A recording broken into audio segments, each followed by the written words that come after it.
Welcome to another episode of Flock Talk. My name's John Colavito. I'm joined alongside Nick Marino and Coach Andrew Urbistondo. He's coming back for his second year with the Honkers. Coach, how are you doing today? I'm doing well, man. Just glad to be up here this morning and on this call with you guys. So I'm excited about this summer. Yeah, so Nick and I are out here on the East Coast. It's 11 o'clock here. It's 8 o'clock for you. I mean, was this an early morning for you, or were you already up? No, man, we're already up about 6:30, getting it going. Got a couple things done this morning for practice later with the fellas. So, I've been up for a couple hours already getting going. So we're good. So we're gonna get started here. So walk us through an average day in the life of a JUCO ball player. It's a grind, man. So, kind of right now in the spring, it's a little bit easier because we're playing 3-4 times a week. So, the practice days are kind of minimal. The weightlifting's a little more maintained, but in the fall, it's a grind. You're on campus probably 12 hours a day. So, you're showing up in the morning, you're going to study hall. After study hall, you're going to your classes. After classes, you got about 45 minutes to go get you some food. Then you're coming to the field for early work, optional early work. Everyone knows what optional means, but yeah, we got optional early work for about an hour, start practice, run through the whole shebang. We do pretty much cover every basis in practice, and then we'll condition on the field. And then actually these guys will go to the weight room after as well and get huge in there and call it a day after that. But it is definitely a grind, usually there from about 8 to 7 p.m. most days. And Coach, some maybe the casual fan, I guess, might not know is JUCO for baseball at the college level is such a high level of play. I mean, you see guys from JUCO, obviously, in Rochester this summer, but you see guys from JUCO transfer and come to big programs in Division I. I think, for example, us at Miami, we've got 7 or 8 JUCO guys this year. You talk about the grind. What do you think is what does it take for a player at the JUCO level to transfer to D1, and what type of talent is there at the JUCO stage of college ball? Yeah, I mean, I think there's a lot of talent in JUCO. Obviously, D1s can only go get certain guys. They only have so many guys they can go get, and there's a lot of talent out there in the country. And so, some guys fall through the cracks, and that's just part of the business. You know what I mean? Maybe when unseen in high school, but JUCO is definitely there for those types of guys, and not just those types of guys. I mean, you got guys that are going Division I and coming back to junior college to do a couple years and then go back Division I. So just the everyday grind of it, and it builds character. In order to become a Division I athlete, you gotta have a couple things. You want to be in the 1,000-pound club in the weight room. So between squat, deadlift, and bench, you want to be within 1,000 pounds. That's kind of one of the biggest things is Division I athletes are made in the weight room and in the classroom. So on top of doing all the baseball things the right way, hitting the ball hard, throwing the ball hard, playing clean baseball, you got to handle your academics. That's first and foremost. We start almost every day with study hall for the guys. It's definitely cool seeing all the different walks of life, though. That's what I love about JUCO baseball, baseball in general. But you get a little bit more different walks with different guys, throughout the years of coaching. So, JUCO I think is awesome. I think it's there for guys to develop and that aren't quite ready yet to go to the Division I level. And so I think JUCO's been awesome. So obviously you are the assistant coach at San Joaquin Delta College out there in California. Can you talk about the culture that program has? Yeah, definitely. I mean, our head coach, Reed Peters, he actually was the head coach there when I played. So I was able to play for Reed at Delta back to start my collegiate career. But, Reed's done a great job with, first and foremost, surrounding himself with other great coaches. Coaches who want the right things, coaches who want to strive for the right things on and off the field. And then secondly, that culture within the coaches just kind of trickles down to the players. If all the coaches are on the same page with culture and grit and, grind, head down, there's going to be long days.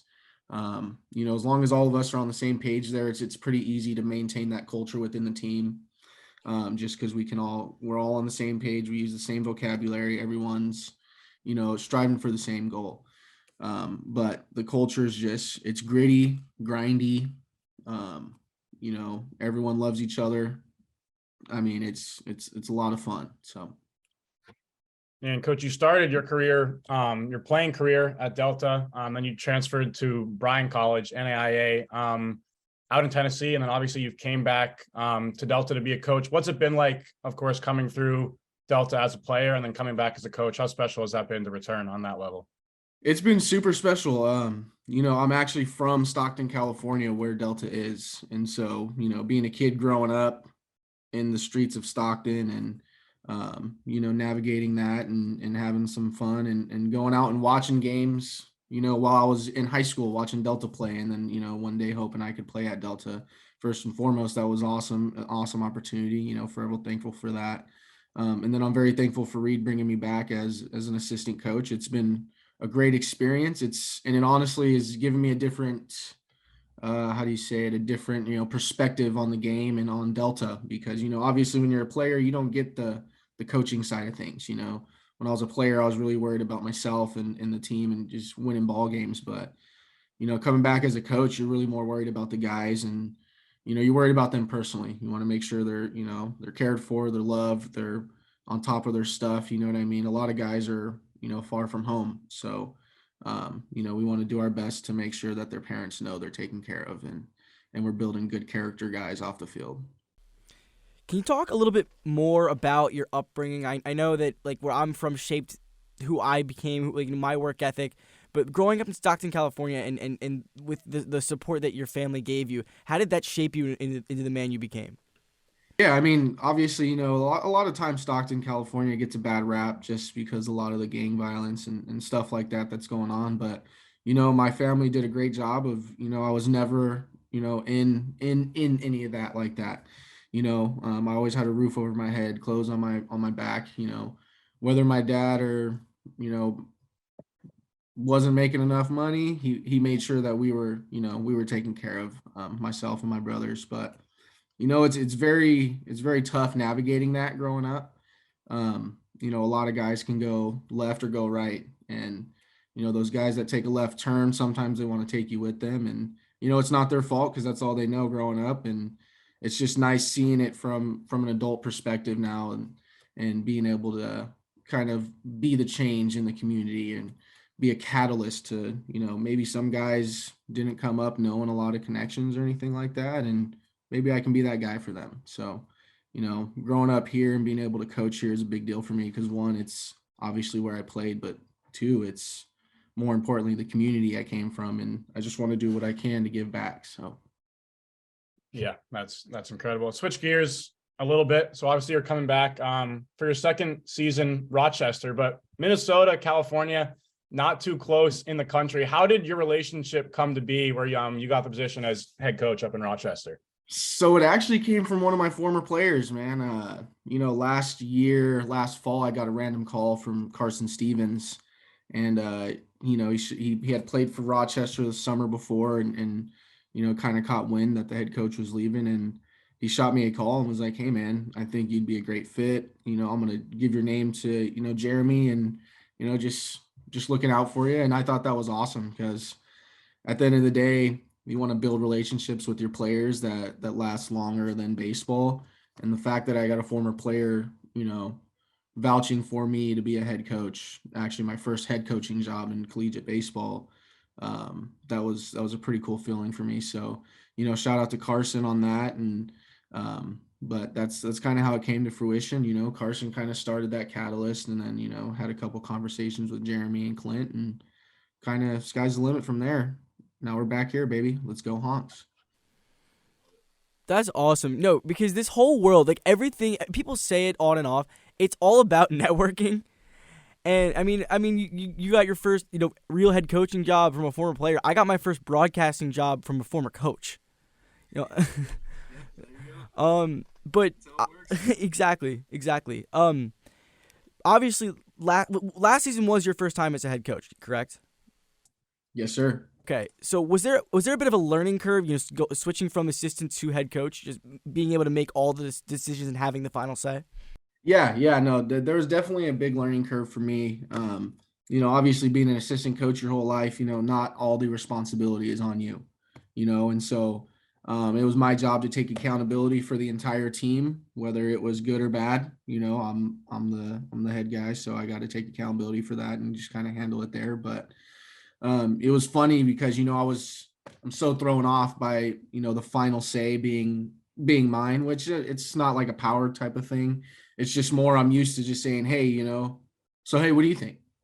And then I got a coach kind of giving me the same answer back, and I had to kind of step back, and I was like, all right, I am the head coach here, so what do I think? But it was definitely a learning curve. I had a lot of fun. It was a challenge, but I think I handled it, as gracefully as I could, and I'm excited to get back after it for another year and kind of have a little redemption run for myself. I kind of want to, obviously, you want to get better as a coach, so I kind of have all my things I picked out that I want to get better at, and I'm looking forward to kind of showcasing those things I've gotten better at this year. So. Yeah, and as a head coach, what would you say is like your style at the helm of a ball club? How do you kind of direct your guys? Probably my style is just play hard and fast. I mean, like I said, I love getting guys that are just gritty guys. Like I said, a lot of the guys in our lineup are going to be former JUCO guys. They could be guys at Division Ones now, Cal Poly, UW, stuff like that. But at some point they were in JUCO, and I love that gritty feel, And I'm not saying that someone who didn't go JUCO can't be gritty, because trust me, we got some guys that are gritty as heck as well that didn't go JUCO. But I think that's just kind of my style. We're going to be hard nosed. We're going to play the game hard and fast, and we're going to have some fun with each other while we're doing it. So I would pretty much say that's kind of how my coaching philosophy is this summer. Earlier, you mentioned that there are some things that you want to change from last season to this season. Like what are some changes that you hope to make as a coach for this upcoming year?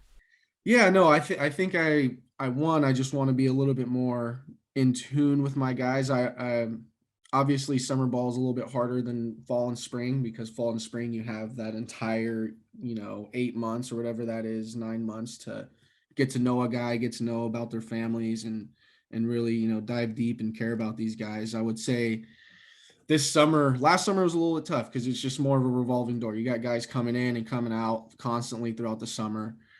So I think this year, one, I want to dive deeper into these guys, build stronger relationships. I thought I did a pretty good job, but I want to build off of that. Two, I want to steal some more bags, and three, I want to pitch it better. And so obviously we went out and got some stud arms, and one of those things I think I messed up on last year was just kind of leaving some guys in the game a little bit too long. But it is what it is. Like I said, it's a learning curve, and I think this year is going to be a little bit better. Coming in with more arms than last year, just so we can kind of nip that issue in the bud and get better at this summer. And the city of Rochester, me and John will be out there for the first time. I'm assuming it was your first time out there this summer. What did you like about living in Rochester and then traveling around Minnesota, Wisconsin area as well? Yeah, I mean, it's like I said, I've never been out here, never been to the Midwest, and so one of the cool things was obviously it was a little bit of a culture shock, being able to leave California and get out there and just see the different scenery. One of the cool things is when you're driving in, it's literally just like fields, just grass, and then out of nowhere it's downtown Roch, baby. You got the skyscrapers, you see them off in the distance, and so it's pretty sick because the field is right down the street from downtown Rochester, and so when you see those big buildings, you just kind of get that feeling like, okay, the field's right there. So but it's awesome. I think you guys are going to love it. Definitely use the subway system, and no, it's not a train. It's just an underground like shopping and restaurants and stuff like that. Cade and I last year went almost the whole summer without knowing it even existed. So if there's one thing you guys can take from this, go down there, get you some Cinnabon and a breakfast bagel down in the subway, and you'll be good. I'm not sure how much I trust bagels that aren't from New Jersey or New York, but we'll have to check them out. But you talk about the restaurants, and obviously I asked Clint about this in our last podcast. But what was your favorite place to eat in Rochester? Man, I'm trying to Newton's, probably Newton's. It's a little upstairs, a little burger place. You know, Cade and I would always go get us some cheese curds and a couple burgers, and that was it for us. So, you know, anytime we wanted to splurge, Cade and I went out and went on a little bro date to Newton's. So if you guys want to go get a good burger and some good cheese curds, go there. So I'd probably say that's the spot. Gotta try the cheese curds out in the Midwest. Heard You heard have about to. them. Yes. Yes. Oh yeah. You guys got to come on the we did a not like a field trip, but we did a little tour of a couple of the farms and they had fresh cheese curds there for us. Telling you. Telling you. But yeah, so it's been awesome. All right, John, you think we got anything else you want to move into the trivia portion? Yeah. I have one question. One more that I kind of really want to get to. From a strictly on-field standpoint, how would you say Northwoods League baseball is different than regular college baseball? Well, I would say the first and foremost, you're playing every day. You know, in Division Ones, you're playing, you know, in the weekends, maybe a midweek there, here or there. But, you know, in the Northwoods, you're playing every day. And that was also one of the learning curves, you know, for me is I had not been in a situation where I played that many games in a row. Obviously, I think in our JUCO season, we played about 50 games. So that's anywhere from 3 to 4 games a week, which you know, I feel like is pretty decent, pretty good. But, you know, when you get out into the Northwoods, it's really a grind. So being able to, you know, maintain health amongst the players, being able to maintain, you know, guys' bodies, lifting weights and stuff like that throughout what I think it's almost 70 games within a short amount of time. That's huge. So I think that would probably be the biggest difference. Obviously, the talent is there. Every single team in the Northwoods League has got talent. They've got arms. They got guys that can bang the ball around. They got guys who can pick it. So in terms of, you know, the talent of the league, I think it's an awesome league. I think, you know, I think a lot of guys get great exposure there as well, which is one of the biggest things is, you know, you go play in the Northwoods, you're going to be seen by some scouts, you're going to be seen by some colleges, and, you know, Lord willing, things will go your way and you get something from it. So I would say that's kind of the biggest thing about the Northwoods League. You know, how does that change the way you sorry, John, how does that change the way you manage a team? Obviously, like coming from JUCO D1, you mentioned you've got the weekend games and the midweeks, but Northwoods League, you're playing, I think of the summer, it's 68 games, and I think we've got 7 or 8 days off the entire summer. Yeah. So how does that change the way you manage the staff? You mentioned it with health, but also just keeping the guys rested and refreshed as well. Yeah. You know, I also think the league does a great job with, you know, roster numbers. Obviously with that many games, you know, you kind of want to have bodies with you. And I think one of the biggest deals is having depth at every position and having good depth at every position. You know, the guy who's in the game at the moment, if he gets hurt, the next guy that comes in can be just as good as him, if not better. And so that's how you stay competitive. 2, maintaining the health and the mental health as well. Obviously it's 68 games, man. It's tough to just sit there and grind out 68 in a row if you've never done it. So, you know, it's one of those things where I just bring the guys up in the locker room and just say, hey, I'm in this with you guys. Us coaches are in this with you guys. We're in this together. Whatever you're feeling, don't be afraid to voice it. That's one of the biggest things, because, you know, a lot of guys will get afraid to voice if something's hurting them, or obviously if you're on game 48 in a row and you're just mentally drained and tired and your body feels weak, like, come on, dude, come on up to me and just tell me, you know, just keep it honest with me. And if you need a day off, I'll give you a day off, you know? And so that's one of the biggest things that I think I emphasized last year, and we did a great job as an organization as a whole, is keeping guys healthy. And so I think that's kind of one of the biggest things there. I know for Nick and I, like, the reason we chose to come here was because it simulates the minor league grind. And obviously, if you're playing in this league, you're trying to get to pro baseball, and this is the best conditioning for it. There's other leagues that are only 40 games. This is the most baseball you're going to play in the shortest amount of time.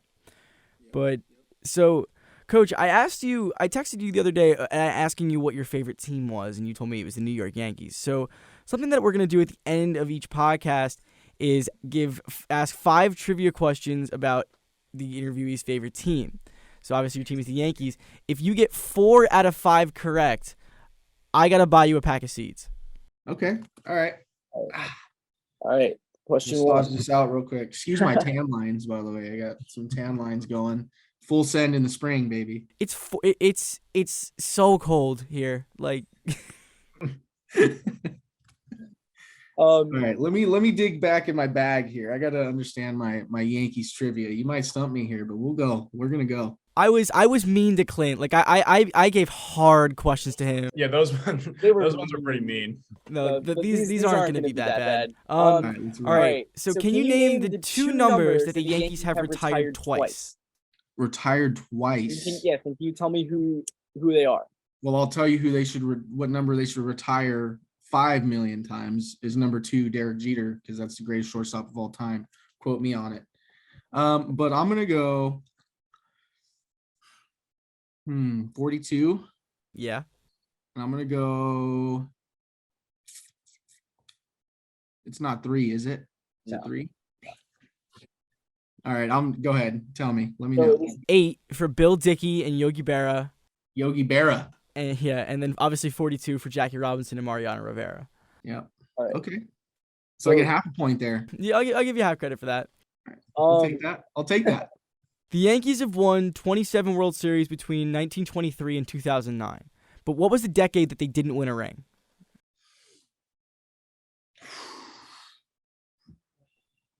The 1990s. It was the 80s. The 80s. I know Mattingly was the first baseman. Yeah, because in the 90s they won in 96, 98, and 99. That's right. That's right.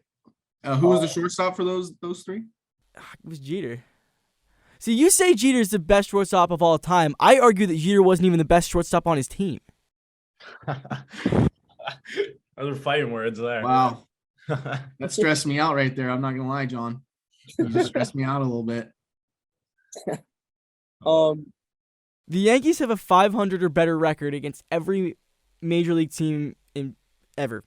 But can you tell me the team that they're worst against? That's a tough one too. That is tough. That is tough.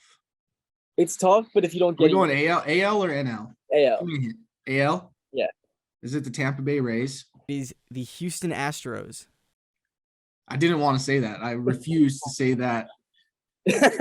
No, I'm with you there. I'm with you there. They're 43 and 43 against the Astros in the regular season, and they're 5 and 13 against the Astros in the postseason.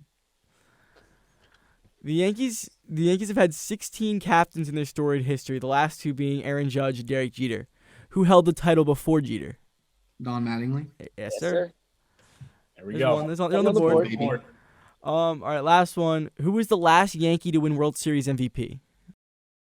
The last Yankee to win one. So I got to go back to the last time they even won a World Series. That's so long ago now.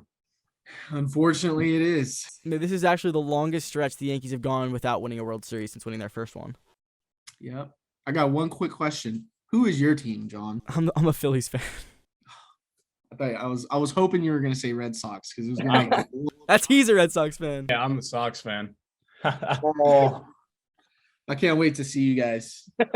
Yeah, and Yankee Sox this summer will be some fun. Oh, it gets real. It gets real. Let's see. I'm gonna go. Man, I can't even remember the last time. Pitcher, position player. Position player. Well, I mean, yeah, position player. Yeah, position player. Was it Jeter?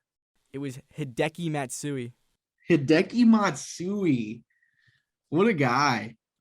Those are some good teams, though. Wait, who was the shortstop when Hideki Matsui won that MVP? We're gonna have to sit down and have a best shortstop discussion because you're missing so many guys. I got top three. Jeter, Barry Larkin, Ozzie Smith. All right, but you got to go back to the early 1900s. Honus Wagner. Okay, Honus Wagner, because I got his 99 diamond card on MLB The Show. All right. You're so high on Derek Jeter. Let me ask you this: does Jimmy Rollins belong in the Hall of Fame? Yeah, I think he does. I love J-Ro. He's a dude, man. And he's a NorCal guy. Let's go. But I mean, J-Ro's the man. And he wore my number 11. Put him in the hall. Make it happen, MLB. Let's go. there's some weird stat where like nobody has over 250 home runs and 400 steals. It's like him and Ricky Henderson, and that's it. Yeah, I was gonna say that's probably some elite company there. All right, well, that's gonna do it for this edition of Flock Talk. Thank you, Coach, for joining us. We're gonna see you. Can't wait to see you when we get back and we get to Minnesota. May 13th is our report date. Thanks everyone for tuning in, and we'll see you next time.